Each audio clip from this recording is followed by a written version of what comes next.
Welcome to my legislative report. My name is Tedd Nesbit, and I am State Representative for House District 8. And we are in Springfield Township today talking about economic development.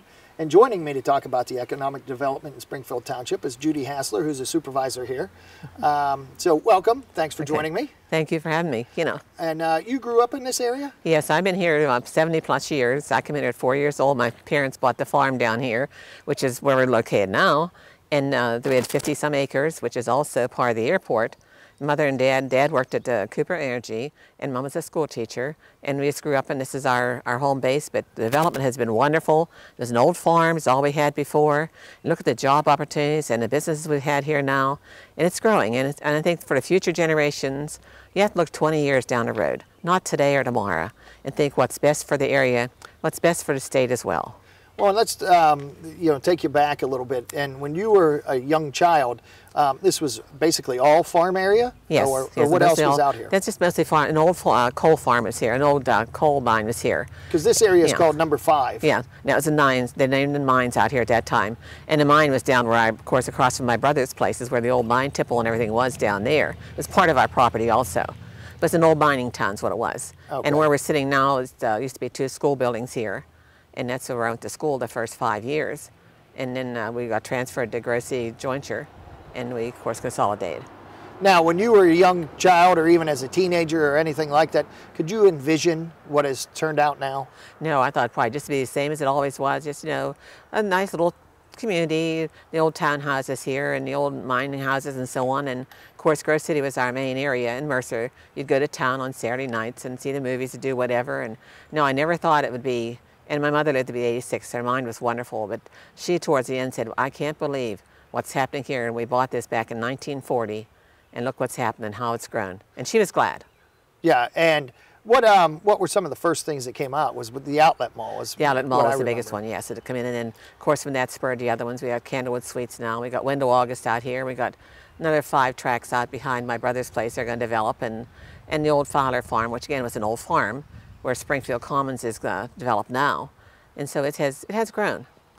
And now with that has been some other problems. I mean, we had traffic, and that's been kind of alleviated by expanding the bridge. And you were part of that. Has anybody been disappointed with some of the development? I think there's a few out there, but they've learned that, you got to have progress. If you don't have progress, you're going to die. And so you got to have progress, and they don't want their taxes increased, so in order to have, the progress is good. It keeps us from increasing taxes and making it harder on all the residents. And we try and keep it, within our residents are our bosses. They're the ones we answer to. But it's good to have a good working relationship between all this development down here, plus the residents. And I hear very little, of course a few do. And we had the big sales and the big things going on, the college students come back. We're in between Westminster and Slipper Rock and Grove City. And so, there's traffic, but most of it's minimal. And one of the things I've been concentrating on is trying to do the economic development. And it is, when you think about it in the big picture, we're halfway between New York and Chicago. And like you say, we have a bunch of the small colleges around that are feeding into that. And it's been a great place to raise a family. I mean, and do you have any of the kids left over in the area, or tell me a little bit about your family that's around the area? Well, no, my father-in-law had the Allied newspaper in Grove City, and I married his son, and so we've been contacted for years. And my father-in-law was on the school board for many, many years, and the Grace Church and so on, and so we've got ties. But our kids are all out of the area. I'm going to the area this afternoon for a graduation of a great nephew, but I said it's our kids are all gone, so it's my second, third generation of kids now, family that I'm looking at. And they're my kids. They're your kids. And that's one of the things that I'm trying to do is create economic jobs in the area so that the kids can stay. I would like my kids to have that opportunity. And so you've been instrumental in helping that. And how do you think that's going? I mean, how do you see the future around here and comparing it with the past?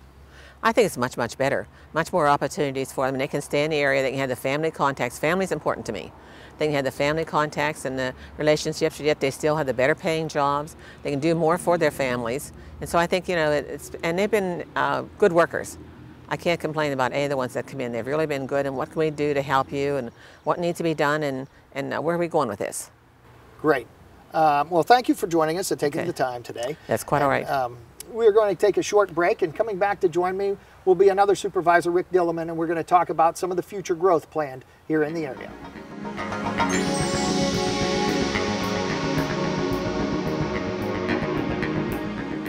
Did you know that Fort Indian Town Gap, located in Lebanon County, is home to Pennsylvania's only Veterans Memorial? C.J. Frederick of Westchester, Bucks County, submitted the winning design that now honors those men and women who have sacrificed their lives in defending this great country. Dedicated to the Commonwealth on October 7, 2001, the Veterans Memorial is surrounded by freestanding walls and houses an amphitheater, which can accommodate large crowds during an event.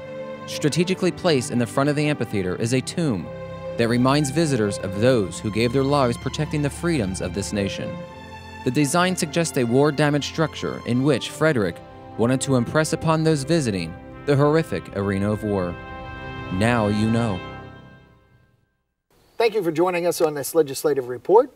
We are in Springfield Township talking about economic development, and joining me now is Rick Dillaman, a supervisor here in Springfield, and there's a lot going on right now. There is, Ted. There's a lot going on. Kind of tell us what, there's some building going on. Tell us a little bit about what's happening. Sure. The township obviously is a typical size township, mostly rural, but with a heavily concentrated development zone down by the outlet mall around the Interstate 79 interchange. What we have going on right now, there's dirt turning down there. There's probably a 50-acre parcel right beside the outlet mall that was farms up until about a year ago, and the developer has subdivided that, has put in an access road, underground utility lines, and we have probably 3 land developments, individual land developments that have been submitted. A couple of them have been approved there. We have a Candlewood Suites that's going vertical as we speak at the airport entrance, and there's a microbrew / restaurant that's also going vertical right beside the airport entrance. So a lot of things happening. It's amazing to me as somebody that grew up in the area that we have yet another hotel going in, but apparently there's a lot of need for the hotels in the area right now. It catches me off guard too. You know, I think we have 7 or 8 hotels right now. And to be very honest, there's one going vertical, as I talked about, at the airport entrance. There's another Marriott that has already been approved, that there's some footer work taking place on this new development right beside the outlet mall. And to be very honest, we have job generators, developers, that are asking us for additional infrastructure right now because they want to put additional hotels up. And as I talk to the hotel operators, they apparently are doing well. I don't know if it's shoppers or travelers, but there's a desire for more hotel rooms. And could you ever imagined, you know, a decade or two ago that this would be happening in Springfield? I would have never imagined it. You know, up until 1993, just a little over 20 years ago, that whole area was a hunting area and a few gas stations. Everybody drives through there sees it now. It's done good things for our community, and it's done some things to our community. And what I mean by that, it's brought jobs. Those are the benefits. But you know, in response to that, you know, the township has had to step up to the plate. We have additional staff in the municipal office now. If you look right behind us, there's a 105-foot aerial ladder truck that we would have never envisioned in our life needing out in Springfield Township. But with these hotels now, that was a requirement, so we had to purchase one of those last fall. And you're in the process of making plans to make sure that you do some smart growth. We are. To be very frank, we have exhausted, or I will say allocated, all the available sewage and water infrastructure in our community. And we've taken the necessary steps to correct that. We've reached out to our partners. Some studies have been done last year. There's currently 537 studies that are underway to see what's going to be necessary to increase the sewage capacity in Springfield Township so we can allow those job generators to continue. Now, there's also not just the outlet mall, but another project for some trails for some nature viewing. Could you tell me a little bit about that? There is. You know, when we started, I was sitting on the planning commission back in 1995 whenever the outlet mall come, and nobody ever envisioned anything beyond the outlet mall. And first we got the first hotel that come, and we talked about sidewalks. Well, why would we need sidewalks? Because nothing else will ever build. Well, here we are. Fast forward 25 years and you see what we have. So with the new Act 89 funding that come out, there was some funding set aside for trailways, bikeways, and alternative transportation. We reached out last year, submitted a grant application, and were awarded about $500,000. And that has recently been awarded, and we're going right now through the RFP procedure to bring on a design engineering firm to design that. And that'll be predominantly about a half-a-mile area of walkway to get people off of 208 so they can walk.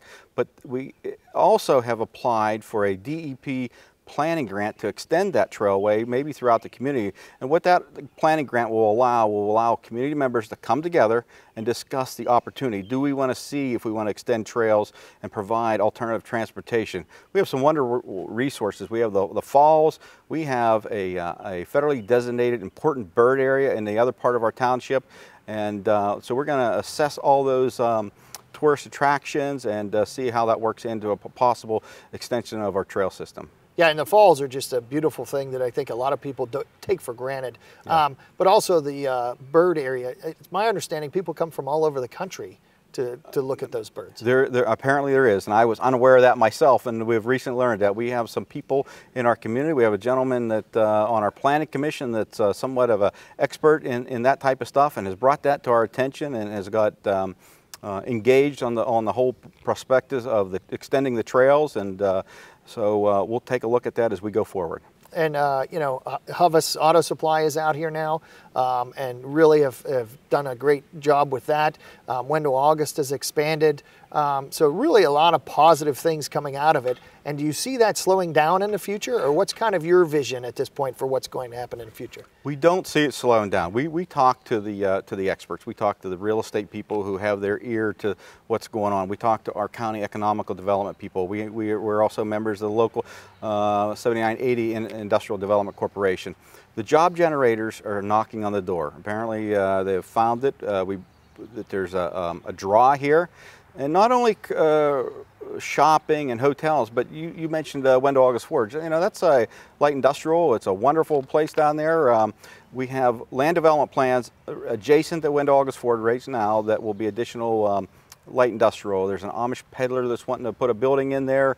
There's a winery that's wanting to go up in there as well. And the plans are sitting in front of us right now, so we'll see those going vertically in the near future as well. So there's things other than just shopping for those of you or for the people that don't really understand what's going on. There is. There's and then, as you well know, our neighbors, Liberty Township, just to the south, they're moving forward with an animal park, and that's merely less than a mile away from the outlet mall, and so we can't even envision what that might draw as well.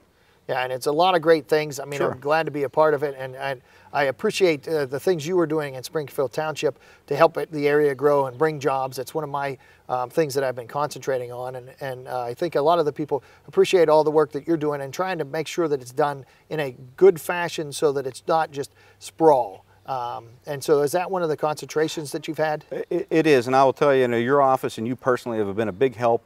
We here in Springfield Township, we seem to be the nucleus, but we have continuously worked with our neighbors. We have a surrounding township, Pine Township, we have Grove City Borough, we have Liberty to the south, and we continuously talk about the 2-8 corridor, because whatever's good for us is good for our neighbors and vice versa. You know, we might not be the bedroom community, maybe our neighbors are, but on the other hand, we might be the nucleus for the tourism industry. So we share infrastructure underneath the grounds. The lines of the municipal boundaries are merely a pencil mark on a map. Well, thank you very much. Thanks for all the time you put into it. I know you put a lot of time into this, and thanks for your service. Well, thank you for that, Ted. It's not only me, it's the other 2 supervisors. We have a wonderful staff out here, and we just try to keep the ball moving. Well, I appreciate it. All right, and thank you for joining us on this legislative report. My name is Tedd Nesbit. I'm State Representative for House District 8. If you have any questions on that or any other state-related service, please contact my office. That information will be shown shortly. Thank you once again for joining us.